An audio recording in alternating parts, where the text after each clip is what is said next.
बिस्मिल्लाहिर्रहमानिर्रहीम। स्टूडेंट्स, आज हम डिस्कस करेंगे द डेंसिटी ऑफ गैसेस, क्योंकि इस पहले लेक्चर में हम लोगों ने आइडियल गैस कांस्टेंट के हमने यूनिट्स को डिस्कस किया था, और जिसमें हमने आइडियल गैस कांस्टेंट के यूनिट्स को हमने दो सिस्टम के अंदर हमने डिराइव किए थे, सिस्टम इंटरनेशनल में और हमने STP में स्टैंडर्ड टेम्परेचर और प्रेशर सिस्टम में भी हमने जो डिफरेंट यूनिट्स हैं आइडियल गैस कांस्टेंट के हमने डिराइव किए थे। इस सिलसिले में अगर आप गौर करें तो हमारे पास सूरत हाल ये है कि हमने आज गैसेस की डेंसिटी डिस्कस करनी है। ठीक है, कि हम किस तरह से गैसेस की डेंसिटी को मालूम कर सकते हैं। क्या सर ठीक है? सर एक क्या अभी आए तो मैं जवाब देगा क्या दोनों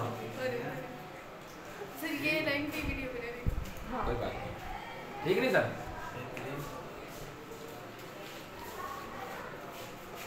ठीक है बच्चों, हमने डिस्कस करनी है डेंसिटी ऑफ गैसेस डिस्कस करेंगे, और हम इसका एक प्रॉपर रिलेशन निकालेंगे, और ये एक आपकी बुक का छोटा सा टॉपिक है।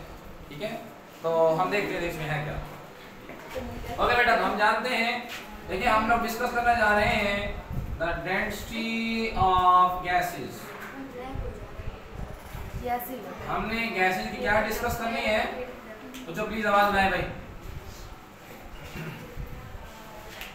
हमने गैसेस की डेंसिटी डिस्कस करनी है, और हम जानते हैं कि डेंसिटी का हम अमूमी तौर पे केमिस्ट्री में हम इसको D से जाहिर किया करते हैं।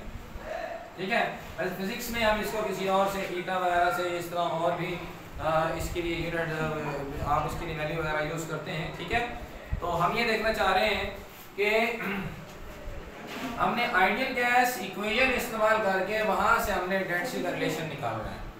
ठीक है, तो अब आइडियल गैस इक्वेशन क्या थी? PV is equal to nRT. So this equation is called as ideal gas equation. ठीक है, तो हमने इस इक्वेशन से किस चीज का रिलेशन निकालना है? द डेंसिटी ऑफ गैसेस के लिए हमने रिलेशन निकालना है। तो गौर कीजिएगा जरा बेटा कि हमारे पास PV is equal to nRT है, या n से मुराद क्या है? नंबर ऑफ मोल्स है। तो नंबर ऑफ मोल्स हुआ करते हैं the mass of the gas over the molar mass of the gas. हम जानते हैं कि गैस के मोल मालूम करने का फार्मूला क्या होता है? मास बटा मोलर मास।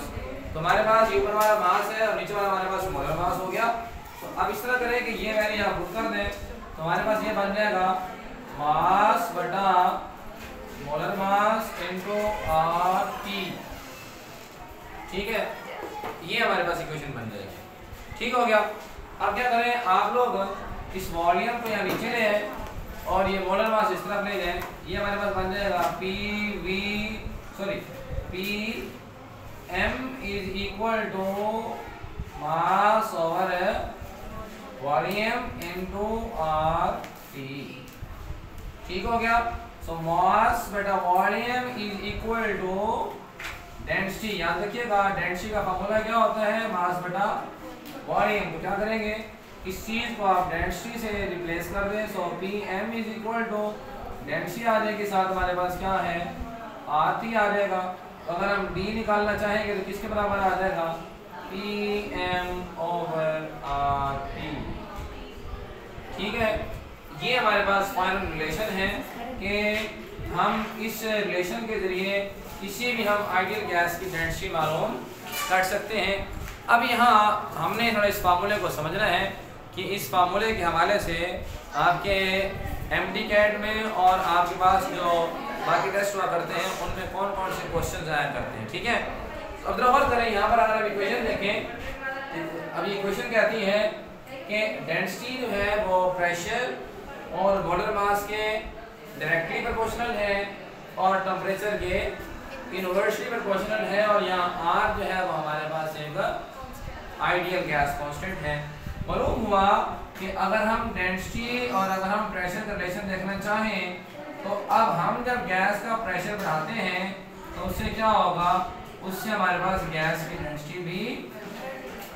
इस सिलसिले में जो आपकी 9th की केमिस्ट्री है, 9th की केमिस्ट्री में आपका जो आपका चैप्टर नंबर 5 है, चैप्टर 5 में क्वेश्चन है कि किसी भी गैस की डेंसिटी कब बढ़ेगी, तो कब बढ़ेगी गैस की डेंसिटी?